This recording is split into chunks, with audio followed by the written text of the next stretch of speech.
Vamos lá. Bom dia, boa tarde, boa noite a todos os cidadãos do mundo que nos acompanham.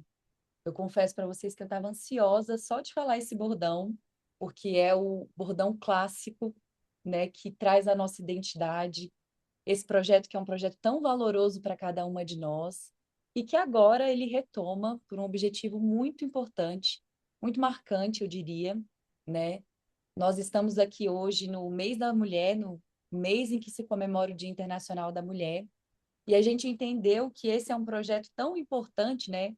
Era o momento ideal para a gente retomar o Ponto de Partida Podcast. Então, gente, o Ponto de Partida Podcast, ele volta agora os seus episódios semanais e mensais. O Ponto de Partida Podcast, né, que era esse espaço que eu tinha a alegria de conduzir junto com a Natália Layon, que é advogada e amiga. Ela hoje vai para um caminho diferente de trabalho, de vida, de carreira, mas a gente segue por aqui agora atrelando o ponto de partida a Navegantes. E para inaugurar esse momento, eu estou com uma convidada muito especial também, que vai trazer temas de interesse para as pessoas que migram, de interesse para quem desenvolve uma carreira no exterior. E eu estou assim, entusiasmadíssimo para ouvir o que ela tem para trazer hoje para a gente. Júlia, se apresente para nós, fale de onde você vem, sua idade, sua história, a gente quer saber um pouquinho mais sobre você. Oi, oi. Primeiro de tudo, estou muito feliz com a oportunidade. Para mim é uma honra estar aqui e acompanhar todo o projeto que vocês têm. E, bom, eu sou a Júlia, eu sou casada hoje com o Renato, também brasileiro, paranaense. Eu falo que eu tenho um pezinho no Paraná porque eu passei uma boa parte da minha história morando no Paraná. Mas eu sou catarinense, já morei em muitas outras cidades no Brasil. E atualmente eu tô morando na França, aqui em Nice, no sul, mas acabei chegando aqui na Europa, em Paris. E para resumir um pouco assim da minha história, eu tava até pensando sobre isso, assim, sobre quem eu sou, o que eu faço. E eu cheguei muito na conclusão de que eu sou uma pessoa que tem uma paixão muito latente de traduzir sentimentos. Então, eu vejo que ao longo da minha vida toda, assim, muitas das minhas escolhas foram pautadas nisso. Foi por isso, inclusive, que eu escolhi o direito, porque eu sempre achei, assim, acreditei no poder que o direito tem de dar visibilidade para pessoas, às vezes, que não são vistas pela sociedade, que estão ali em situações vulneráveis. Então, meu trabalho no direito foi basicamente todo falando sobre mulheres. Mas eu acho que o que me marcou mesmo a minha vida inteira foi a arte. Então, hoje eu não trabalho mais como advogada, eu sou artista plástica, minha profissão é essa. Então, hoje eu traduzo esses sentimentos através da arte, especialmente para casais que estão em fase aí de organizar todo o casamento. Então, eu faço todas as aquarelas para estampar a identidade visual dos casamentos, a papelaria, outros eventos também. E acho que, para além disso, para traduzir os meus sentimentos, eu sou uma pessoa muito apaixonada pela leitura, pela escrita, e atualmente tenho me visto muito também com essa paixão pela fotografia. Gente, que apresentação! E eu estou aqui, enquanto você falava, eu ficava pensando, eu achei muito bonito isso de traduzir os sentimentos, né? Porque, veja, provavelmente quando você se colocou, quando você entendeu que esse era um caminho da sua vida, você nem imaginava que você faria tantas mudanças, né? E eu acho que isso é uma das coisas que a gente observa muito enquanto caminha, não só como migrante, mas que a vida ela vai fazendo sentido de trás para frente, né? Então tem coisas que você vai descobrindo depois. Você teve esse start assim quando hoje pensa sobre o direito, pensa sobre essa transição de carreira, que já era ali indícios de que você seria uma pessoa multicultural, de que você. E conta pra gente como é que foi isso de ir para a França também? De onde veio esse desejo? Foi um desejo? Como é que foi essa mudança? Então, eu acho que na minha vida toda, embora eu tenha feito muitas mudanças por conta da minha família, assim, no Brasil, eu acho que eu nunca pensei muito na possibilidade de morar fora. Quando eu fazia direito, eu pensava assim, e era muito falado sobre o mestrado em Portugal, que era muito de bom renome, enfim, mas nunca foi algo assim muito latente. Eu cheguei a procurar algumas possibilidades de intercâmbio quando eu estava na faculdade para ir para Irlanda, mas na época era um valor assim muito caro, não tinha como. E também hoje eu vejo e dou graças a Deus que eu não fiz isso, porque eu percebo que muito dessa minha busca para fazer um intercâmbio naquela época era para meio que fugir daquilo que eu não estava gostando muito no curso de direito. Então, eu acho que era tipo uma possibilidade de fuga, assim, ou de descobrir um novo caminho. E dito isso, eu acho que a questão de vir pra cá também não tem muito a ver comigo, mas com o meu marido. O Renato, ele, ao contrário de mim, ele sempre teve muita vontade de morar fora. Então, quando eu conheci ele, ele já estava com esse sonho, assim, de vir fazer intercâmbio aqui. E a faculdade dele possibilitava isso através, de um programa da faculdade, agora eu não lembro o nome. E ele veio, então ele fez todos os esforços para vir, eu acompanhei tudo assim desde o início. E ele fez esse intercâmbio aqui durante um ano. Aí ele volta para o Brasil e recebe uma proposta para fazer estágio aqui também. Então ele veio e voltou e ficou mais 6 meses. E aí depois ele voltou, terminou a faculdade, só que ele voltou muito com aquela coisa de tipo, preciso voltar, acho que ainda tem coisas para descobrir lá, não tô me sentindo totalmente satisfeito aqui no Brasil com as propostas, enfim. E durante a organização do nosso casamento, então, existia essa possibilidade da gente vir para cá, mas ainda não era algo muito certo, até que um dado momento ele recebe uma proposta para voltar, assim, com o trabalho, com o que ele fazia já na empresa que ele fez estágio.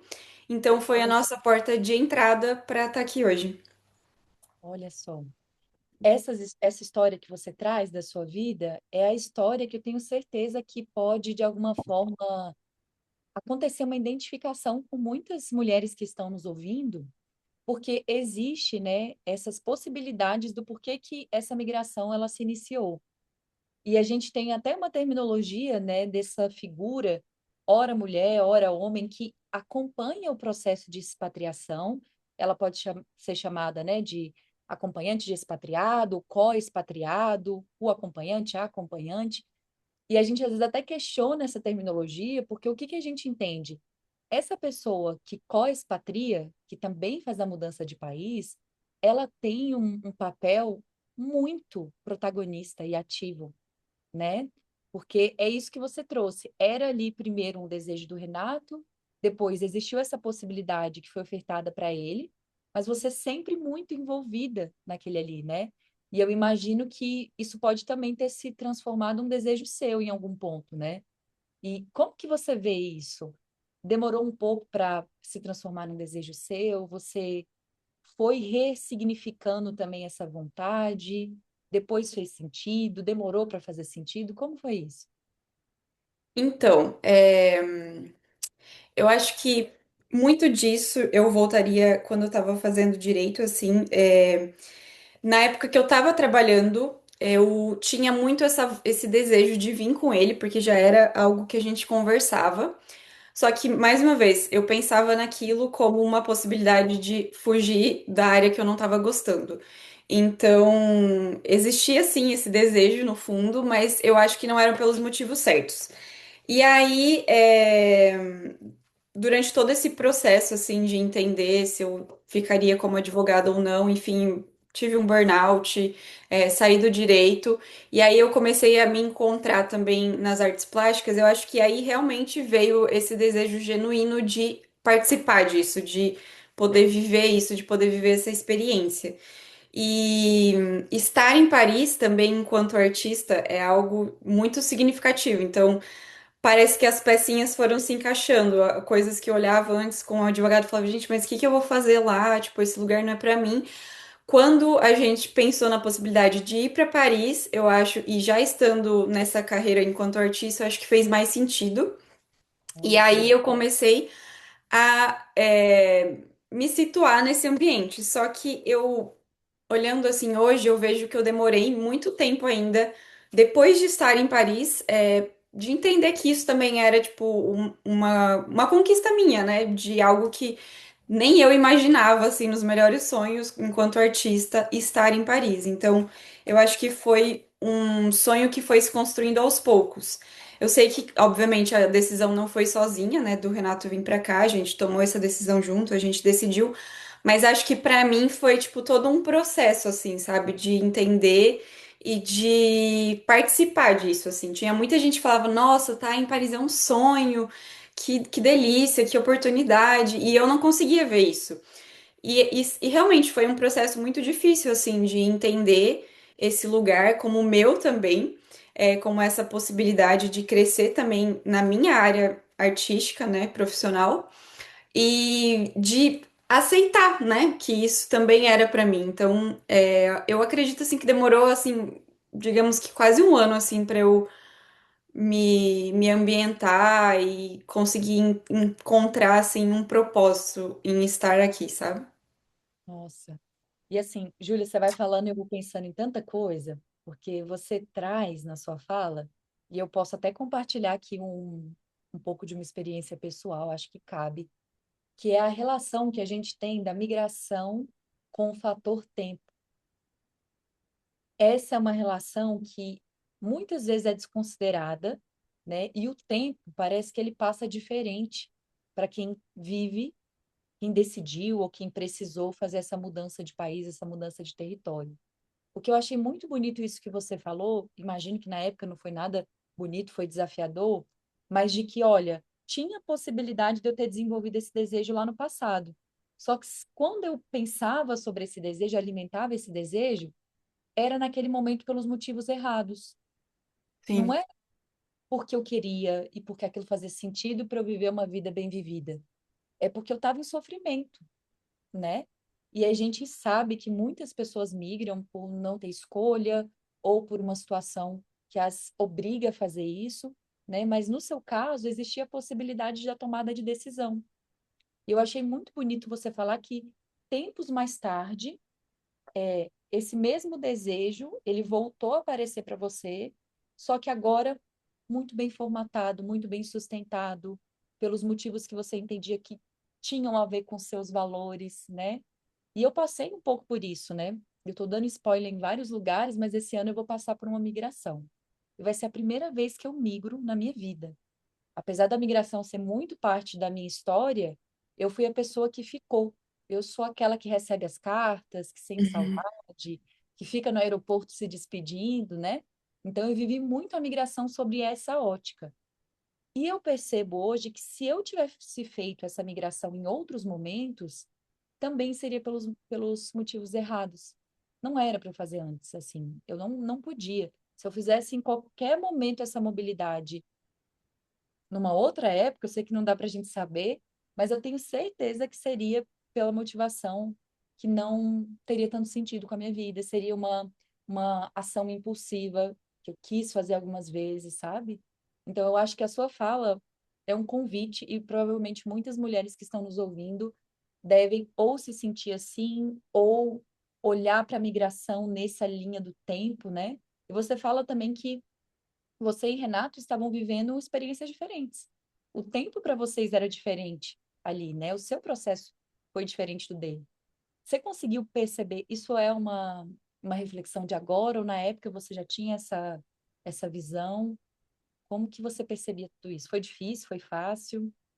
Conta pra gente. Então, eu acho que sim, a imigração foi diferente para mim e para ele, porque desde o momento que o Renato chega aqui, ele já vai para a sociedade, né, para a sociedade francesa. Então, ele trabalha com uma empresa francesa, falando francês, tendo esse convívio, e eu, enquanto artista, eu sempre trabalhei de casa, então eu diria assim que até hoje eu não tenho uma integração completa na sociedade por conta disso, porque eu acabo trabalhando muito tempo de casa. E aí eu acho que isso também faz com que o tempo e a percepção sejam diferentes, porque quando você tá aqui em casa e repara no tempo de uma forma diferente, eu acho que abre muito mais espaço para você sentir as coisas, entender as coisas.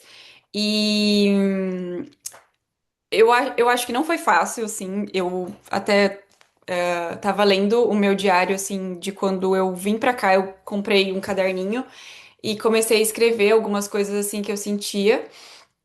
E até tem uma parte do meu diário em que eu falo que eu fico me perguntando assim, basicamente meu diário inteiro é sobre várias perguntas que eu faço pra mim mesmo. E uma delas eu falo, será que o Renato sente as mesmas coisas que eu sinto na imigração? Como será que é pra ele? E na época assim, o diário era a minha fuga, porque eu não tinha ainda acompanhamento terapêutico. Então, tudo que eu pensava, tudo que eu vivia, assim, dentro de casa, enquanto o Renato estava lá fora, eu ia escrevendo. E eu vejo que esse processo de adaptação, né? Acho que para quem vai acompanhando, ele é muito diferente. Eu acho que existe uma percepção diferente, até às vezes nesse sentido de querer se comparar, tipo, ah, eu não tô tão inserida quanto ele, eu não falo tão bem quanto ele, é, não, talvez eu não tenha as mesmas possibilidades, as mesmas oportunidades. Então começam a surgir inúmeras dúvidas e preocupações e comparações que às vezes não são justas de serem feitas. Então, eu acredito que os processos foram realmente muito diferentes, eu acho que ainda são. Sim, E até hoje, assim, agora a gente está morando em Nice, não mais em Paris, o processo de interação dele aqui na sociedade em Nice é diferente do meu. Então, claro. são visões totalmente diferentes da mesma imigração. Nossa, faz muito sentido. E você sabe que nos atendimentos de casais, isso é um conflito que aparece. Por quê? Isso é geral. A gente imagina que por ter feito a viagem juntos, por ter feito a mudança de país juntos, né? E a migração, ela também tem esse efeito de aproximar, ela pode aproximar um casal, ela pode distanciar, mas ela também pode aproximar muito um casal. Então, subentende-se que, olha, a gente está no mesmo barco, né? Ou se não, essas impressões que você falou. Poxa, a Júlia está em Paris, que sonho, que coisa Sim, mais linda, né? Que então vão criando no imaginário das pessoas algumas percepções, algumas conclusões, que a gente sabe que na vida vivida não é assim, não né? mesmo. Claro que vocês vão ter experiências diferentes e vocês vão viver migrações completamente diferentes, né? E eu acho que esse é o grande desafio, você conseguir trazer para a pessoa, olha, eu estou tendo uma experiência diferente da sua, isso não nos distancia, mas também é impossível, né? A gente viver no mesmo passo, no mesmo processo, porque além de vocês serem pessoas diferentes, as variáveis todas que estão ao redor de cada um se alternam muito, né? Então, isso é muito comum. Eu já ouvi várias vezes assim na clínica de, bom, ou só em outros espaços também, não só no espaço clínico, mas de, poxa, eu tô tendo uma percepção, eu tô amando esse país e meu companheiro não tá vivendo a mesma coisa, né? Sim. E assim, olha como essas conversas, elas também são muito importantes, né? Pra gente achar que o problema não é a gente, ou que eu sou a única no mundo a me sentir assim, né? Nossa. Faz muito sentido. Sim. Agora você falou que a gente já quer saber muito sobre o seu processo com a arte. Gente, para quem não segue a Júlia, eu já deixo aqui um jabá, um convite bem deliberado mesmo, porque ela faz um trabalho lindíssimo, assim, de um cuidado, de uma maestria. Mas eu quero voltar um pouco antes, porque eu sei que, imagino que nesse caminho do artista há sempre muitas coisas em volta, né? E você falou de uma ferramenta da escrita em si, né? Você percebe que essa ferramenta de você se conhecer, de se aproximar de seus pensamentos, dos seus sentimentos, tem efeitos no trabalho que você faz ou tem efeitos nesse processo de você se conhecer um pouco melhor? Eu queria que você falasse mais. Eu também sou super adepta e eu adoro essa técnica, essa ferramenta. Eu acho que sim, não, talvez não no mesmo momento. Até hoje, quando eu tava lendo assim, eu fui grifando algumas partes que eu falei, nossa, isso aqui daria muito pra fazer algum tipo de arte, não só na pintura, mas sei lá, na colagem. Enfim, eu comecei a pensar em muitas coisas assim que dá pra ser feito. E eu acho que tem muito a ver, porque a escrita ela acaba trazendo à tona talvez sentimentos que às vezes a gente nem sabe que existem dentro da gente. E eu acho que a arte é a mesma coisa, assim, eu acho que na arte a gente fala daquilo que a gente carrega, né? Então, até um dos momentos mais, assim, marcantes que eu tive aqui durante a imigração, assim, que eu tive um dia muito, muito, muito difícil. Eu passei basicamente o dia todo, assim, triste, chorando. E aí, no fim do dia, eu saí pra dar uma arejada, levei meu iPad. E aí, nisso, eu fui escrevendo algumas palavras, assim, brincando com as palavras. E aí, eu fiz um quadro, inclusive, eu tenho ele aqui hoje, que ele fala sobre transformador, né? Então, algo que transforma a dor. Então, tem escrito isso no quadro e tem várias flores. E aí eu lembro que tava na época, acho que da primavera, talvez.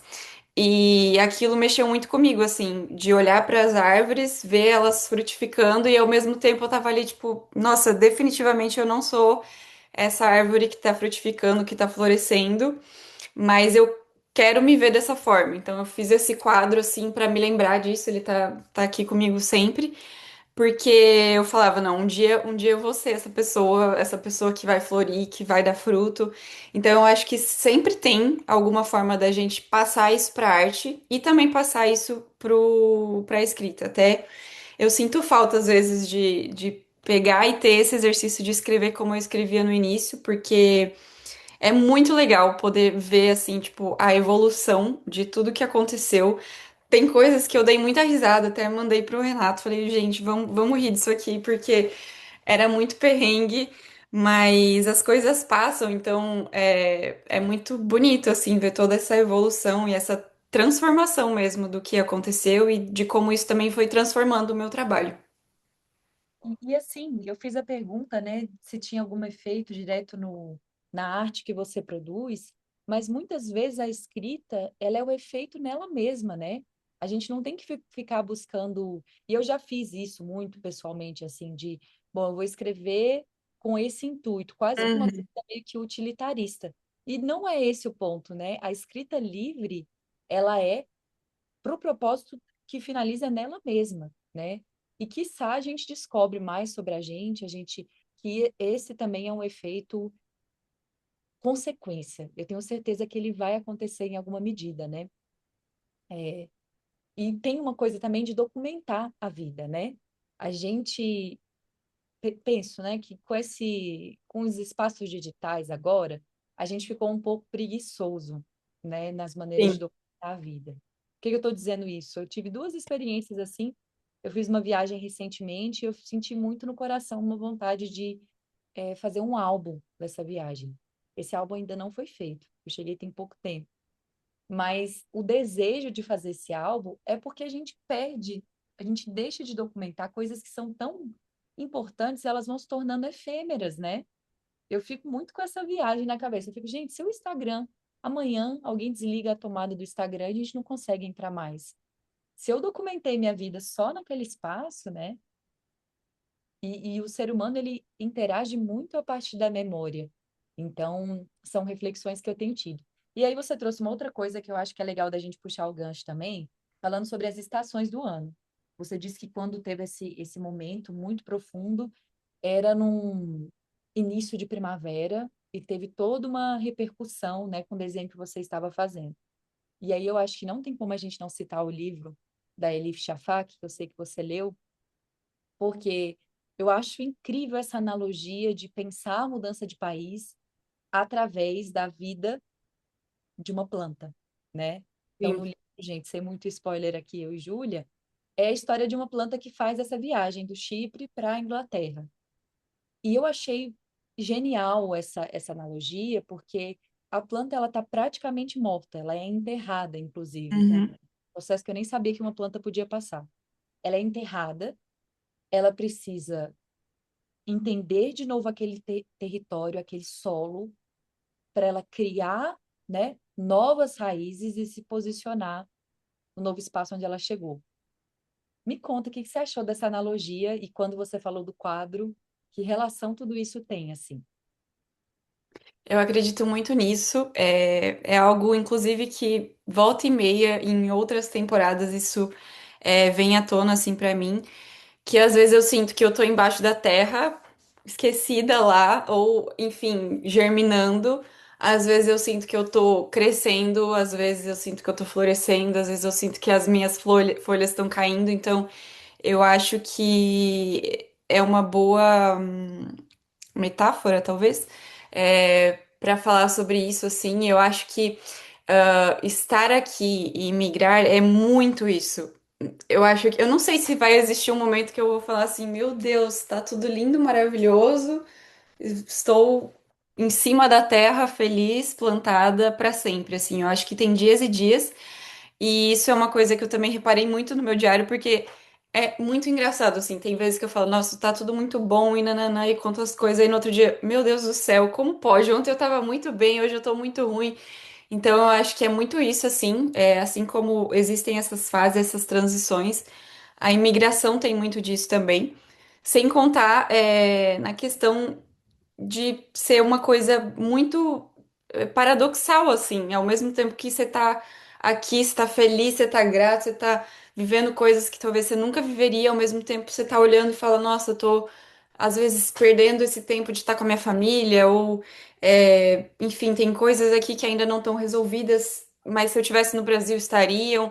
Então, é sempre essa dualidade, e eu acho que até vir pra cá me tornou ainda mais apaixonada por plantas justamente por isso, assim, e também pelas estações do ano, porque você consegue realmente perceber as estações e perceber as estações que você tá também. Então, é muito, muito incrível, assim, viver as trocas de estações e entender todas essas metáforas juntas.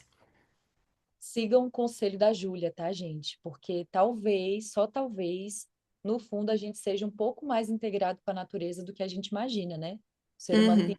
egoísmo de achar que ele é o único no mundo, que ele é suficiente, que ele pode fazer o que ele bem entende, né? E esse ciclo, né, da natureza, que é tão cíclica, que é tão conectada, eu acho que sempre tem muito a nos ensinar, né? Isso é interessantíssimo. Agora eu queria te fazer uma pergunta. Você acha que, baseado nisso que você trouxe, da gente nunca chegar num ponto final. Nunca chega um momento que está tudo resolvido a respeito da sua migração, você está sempre vivendo essa dualidade. Você acha que esse é um dos motivos que talvez as pessoas sofram ou elas tenham mais dificuldade? Sabe essa expectativa de que, olha, se eu estou há 10 anos num país, ou se eu estou há 5 anos, eu já deveria ter me adaptado X, eu já deveria ter me integrado Y. Como é que você vê essas exigências que a gente se impõe, que o outro impõe para a gente também?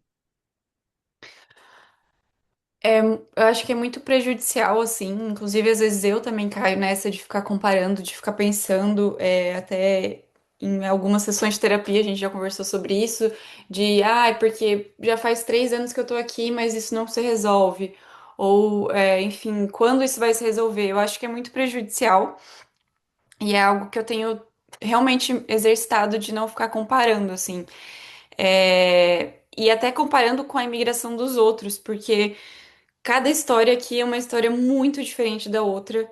Então, por mais que você tenha e encontre pessoas que têm histórias em comum, até documentação em comum, burocracias, enfim, nunca vai ser a mesma jornada. E eu acho que isso, às vezes também isso é a alegria do imigrar. Tipo, nunca vai estar totalmente completo. Sempre vai ter alguma coisa para acrescentar, sempre vai ter alguma coisa para descobrir, para recomeçar, para ter que fazer de novo. Sempre tem uma experiência nova, sempre tem algo que você vai viver pela primeira vez de novo. Então, é muito prejudicial a gente ficar se colocando nesse lugar de, sei lá, dar um prazo de tipo, não, em tal tempo eu vou estar fazendo tal coisa. E aqui eu não sei, eu tenho a sensação de que as coisas acontecem num ritmo diferente, em oportunidades diferentes. Então não dá pra gente se comparar, não dá também pra ficar pensando muito, como seria minha vida no Brasil. É, é muito difícil, assim, é muito duro a gente se colocar nesse lugar, assim, e é um exercício que tem que estar sempre constante, assim, sabe? De não ficar se comparando demais. Sim. A gente teve, inclusive, uma experiência, né, nessa semana onde a gente se reuniu com a comunidade e tinha uma diversidade geracional, né? E foi muito marcante. Eu até brinquei que foi um chá revelação, porque a gente ouviu de mulheres que estão há muitos anos, assim, tá aí mais de 20 anos e já nesse processo de mudança de país e dizendo pra gente, eu também tenho dificuldades, assim. Uhum. Eu desenvolvi ferramentas para lidar com essas dificuldades, mas o mundo não muda, né? E aí eu acho que essa é a mensagem, Júlia, que você deixa aqui para essas mulheres, né? Talvez se a gente dedicar menos tempo nesse ponto de chegada, né? O nome do podcast é ponto de partida. Importa muito de onde você parte. Agora, essa nossa necessidade de resolver as coisas, ou de, sei lá, quem está aprendendo um idioma novo, eu preciso falar sem sotaque, eu preciso chegar numa fluidez em que as pessoas não percebam que eu não sou daqui. São Sim, umas metas que a gente vai colocando que são tão absurdas, cruéis com a gente mesmo, né? E eu acho que o convite da gente abrir essas conversas é para vamos sair daí, gente, vamos sim, encontrar caminhos alternativos, né? sim. E eu até tenho escrito isso, assim, e constantemente me lembro de que o nosso sotaque conta a nossa história, né? Conta de onde a gente vem. Então, não é raro da gente estar conversando com alguém aqui e a pessoa pergunta eles falam origem, né? De que origem você é? Então, isso também abre espaço para você contar um pouco também sobre o seu país, sobre a sua história. Eu sofri muito também com isso, com a questão do idioma, Hum. porque eu tava muito nessa de tipo, não, tem que falar perfeito, ou, eu tenho que chegar em tal nível. O Oi? francês, né? No Isso, caso, isso. uhum, O francês. E aí, aqui eles também têm muito essa exigência de que você tem que falar certo e o R tem que estar perfeito, a fonética, isso e aquilo. E o francês, ele, querendo ou não, ele é uma língua muito difícil, assim, de falar. Entender não tanto, mas de falar. E aí, muitas vezes eu tenho que ficar me lembrando, tipo, não, é o meu sotaque, é a minha história. E por a gente estar, assim, pelo menos aqui na França, num país que tem muitos imigrantes também. Então é muito legal ver essa diversidade. Então, às vezes você tá conversando com alguém e você fala, de que lugar será que ela é? Então te desperta essa curiosidade, sabe? E às vezes você tá andando na rua, você ouve outro idioma. Então tudo isso vai te trazendo esse senso, assim, sabe? De que você também não é a única pessoa que imigrou, não é a única pessoa que tá falando errado, e todo mundo consegue se virar. Então, constantemente eu tenho que pensar nisso. Tipo, não, tem muita gente aqui que também tá imigrando, tá falando no sotaque e tá todo mundo se entendendo. com certeza. Esse é um outro fator interessante que você traz, né? Porque as pessoas costumam generalizar um país como se ele fosse uma coisa homogênea, né? Então, você mudou para Paris. Agora você está em Nice, mas você está na França. Então, você supõe-se que você vai ter os mesmos acessos com o idioma, os mesmos encontros interculturais, e a gente sabe que na prática não é assim. Então, isso que você trouxe é um fator interessante de, se você está num espaço, né, numa região específica, que tem outros migrantes de diferentes locais, essa diversidade, muitas vezes, ela é um privilégio para que você sinta mais liberdade de errar, sinta mais liberdade de falar aquele idioma. Essa diversidade, ela inclusive ajuda, porque os Uhum, falantes daquela língua vão ser né? Isso são tendências. As pessoas costumam ser um pouco mais tolerantes, porque elas estão num lugar que existe uma diversidade. Se você for para uma região mais afastada da França, né, um interior, um local que quase não tem migrantes, pessoas, a maioria das pessoas que estão ali são pessoas que nasceram ali, a gente percebe que há mais dificuldade, não só no sim. aprendizado do idioma, como fazer vínculos, né? Viver em comunidade. Então, Uhum. existe também esses detalhes que a gente costuma generalizar e não é homogêneo assim, né? Sim. Quando até eu percebi muito isso também mudando de Paris para Nice. Eu também não sei se foi um pouco de bloqueio que eu tive em Paris, mas todo mundo falava pra gente que as pessoas no sul eram mais simpáticas porque o sol faz bem, enfim. E a gente sentiu isso muito, muito na prática, assim. É muito. Eu acho que é muito importante também você escolher aonde você vai imigrar, se você tiver essa oportunidade, né? porque eu acho que isso conta muito na forma como você vai ser recebida, assim. Tem Claro, N experiências de pessoas que estão em Paris e amam e se sentem bem recebidas. Eu tive as minhas experiências e eu posso dizer que eu tô sendo muito mais bem recebida e acolhida aqui. Até foi algo que eu senti no próprio idioma, assim, de destravar, de conseguir falar, de não ter essa preocupação, de estar todo mundo com pressa e querendo que você fale logo, rápido. Então, a questão da cidade que você escolhe é muito importante, assim, se você puder ter essa oportunidade para poder se sentir mais à vontade também, sabe? claro, claro. E me diz uma coisa, Júlia, a gente está, o motivo dos nossos episódios nesse mês, né, faz muito alusão à comemoração do Dia Internacional da Mulher e do Mês das Mulheres, né? Então a gente está com foco aqui, como vocês viram, muito direcionado para falar sobre as histórias de mulheres migrantes, né? Tem alguma mulher que te inspirou ou que passou a te inspirar ou que você, sabe, assim, foi importante na sua trajetória de migração, que você queira lembrar dela hoje? Olha, eu tenho refletido nisso desde o do encontro que a gente teve, que você perguntou, né, quem foi a primeira mulher imigrar na sua família. Eu tenho algumas tias que fizeram essa migração dentro da família do meu pai. Que hoje eu penso, gente, tipo, era realmente aquela tia que foi embora e, enfim, que estava vivendo outras experiências. Lembro da gente conversar com ela no Skype, então eram experiências muito diferentes. Eu tenho essa tia e, para além dela, assim, pessoas que me inspiraram, que me ajudaram muito. Eu vejo muito a Isabel também, que escreveu o livro, né, Despedida de Quem Eu Fui. Foi um livro que, assim, me ajudou muito, muito, muito a decifrar o que eu tava sentindo quando eu migrei. Esse livro caiu, assim, como uma luva pra mim, foi bem no início da minha migração. E além dela, eu tenho uma amiga que também é psicóloga, a Thaís. Ela mora na Espanha. E ela, inclusive, um dos primeiros grupos que eu tive, assim, de imigrantes foi com ela. E me ajudou muito, assim, a entender coisas que eu não sabia que existiam. Por exemplo, eu lembro muito de eu perguntando pra ela: vocês falam tanto sobre luto, luto, mas que luto é esse? Eu não tô entendendo.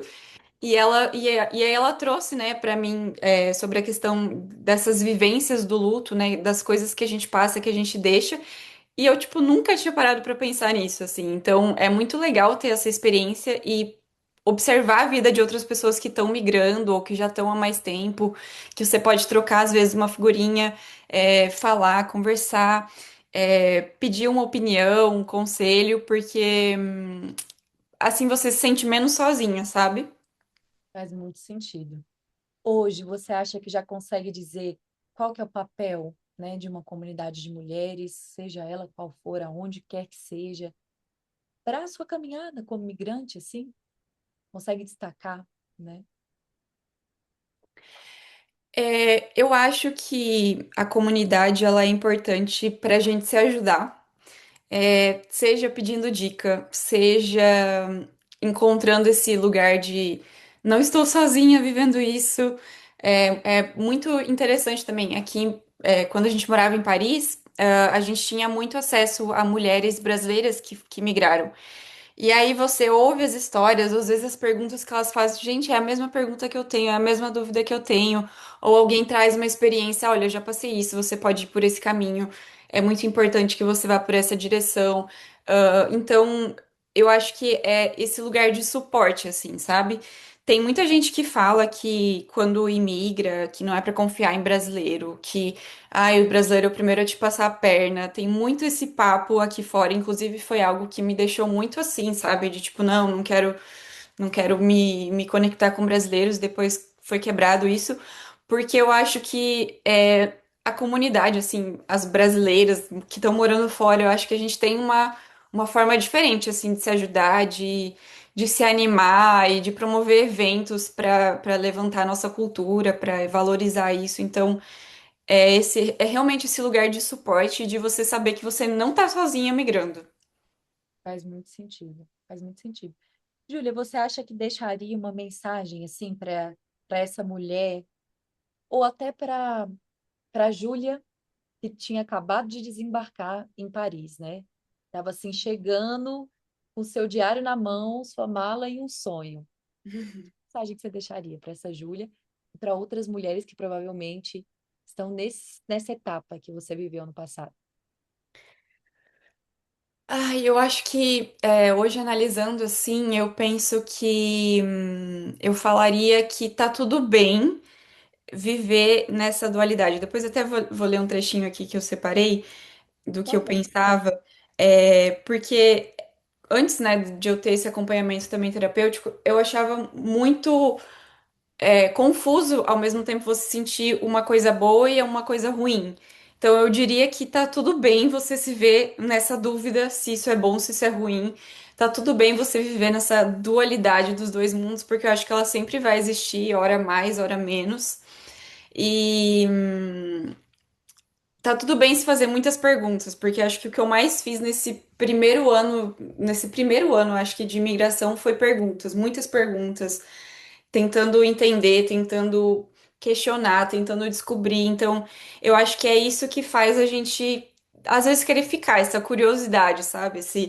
Esse anseio de buscar as respostas. Então, eu diria que realmente procure as respostas, procure as perguntas também a serem feitas. Tipo, não viva a sua imigração só como, sei lá, sair do Brasil e é isso. Eu acho que não, acho que tem que viver sim os processos, tem que viver toda essa curva de adaptação e sentir ela, assim, sentir ela por inteiro. Eu acho que não dá pra gente fragmentar em alguns pedacinhos. E saber que passa, assim, a parte mais difícil passa, outros desafios vêm, mas é isso. Eu vou ler então um trechinho aqui que eu separei, que eu acho que tem muito a ver com isso que eu falei. Ter essa alegria. Eu escrevi isso no dia 6/12/2023. Estar aqui é viver em dualidade. É hora gostar, é hora detestar. É hora descansar, hora receber uma sobrecarga de ansiedade. É viver dias ordinários e extraordinários. É ser constantemente testada e desafiada. É aprender a viver diferente com os diferentes e ao mesmo tempo se parecer tão igual à multidão e ser só mais uma. Morar aqui me mostra meu melhor e também o meu pior. Intensifica tudo: a dor, a saudade, a alegria, a tristeza. Me tira do conforto. Ainda que isso seja clichê, sei que não é todo mundo que aceita a ideia do desconforto. Continuo sentindo saudade do que deixei para trás e acho que isso nunca vai passar. Eu sinto falta das pessoas, da rotina e até mesmo do meu corpo. Mas também estou tentando gostar do que eu tenho agora, da liberdade, das viagens, das pessoas, da comida, dos parques, das histórias, da cultura. Viu só como é viver em dualidade? E é isso. Sem palavras. Eu fiquei emocionada. Que bonito, que bonito. Obrigada. Eu tenho certeza que essa leitura e a vivência que você cuidadosamente compartilhou com a gente aqui, né, de algo tão íntimo para você, certamente vai tocar outras mulheres. Então, se você está nos assistindo e você se sente assim, a principal mensagem é que você não está só, né? Sim. Que você receba um abraço aí onde você estiver, se sinta acolhida, né? E, gente, claramente aqui eu e Júlia passaríamos o dia inteiro trazendo Uhum, esse insights. Talvez esse podcast tenha uma parte 2, quem uhum. sabe. Mas, Júlia, deixa as suas redes sociais, fala um pouquinho, como é que as pessoas podem te acessar e a gente caminha aqui para o encerramento desse episódio maravilhoso de hoje. Então, vocês podem me encontrar nas redes sociais. O nome da minha empresa é Gloriarte. Então, o arroba é arroba gloriar.te, tanto no Instagram quanto no TikTok. E quem sabe em breve venham mais outras formas aí de me encontrar nas redes sociais, mas por enquanto é isso.